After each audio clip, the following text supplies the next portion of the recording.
So welcome back to the Pelican case. So today we're just going to go through my little Stoeger Outback tactical shotgun. So just a quick one, we'll just go through, we'll just check this real quick. Yep. She's empty. So let's close that up. There we go. So when I bought this shotgun, I bought this brand new as a special deal in Darwin. So I think it was only about $600, I think it was, but it came with all the rail mounts and everything. There was 3 rails. There's one on the other side here. There's one here. I've still got that. I took it off because I don't really want them all on there.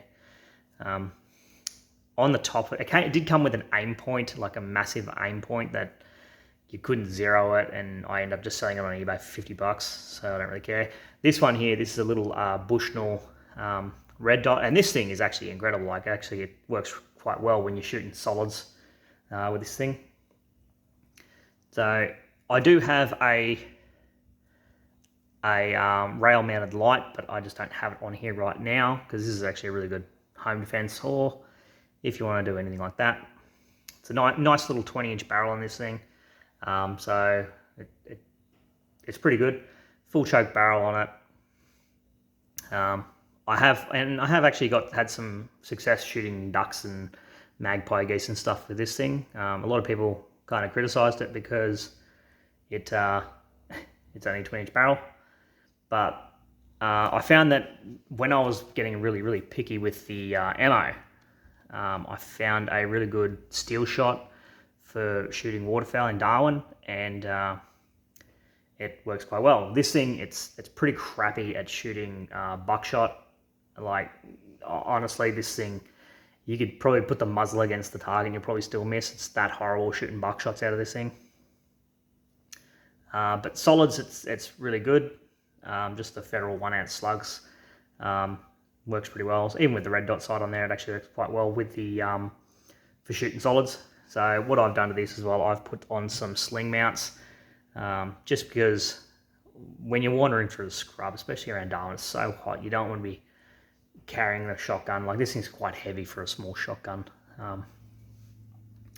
Yeah, so all the rails on it, like, a lot of people criticized it and like, oh, you don't really need rails on a shotgun. Well, would you rather have them and not need them and then have to put them on if you do want them or whatever? So who really cares? Like, I take them off, like, it's literally just a Allen key.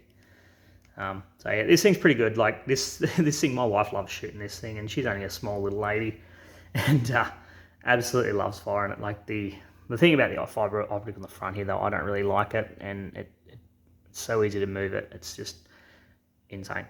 But it has been a faithful little shotgun. Yeah, it's been pretty good to me. It's got a very good kick pad on this thing, actually, surprisingly. This is actually quite good.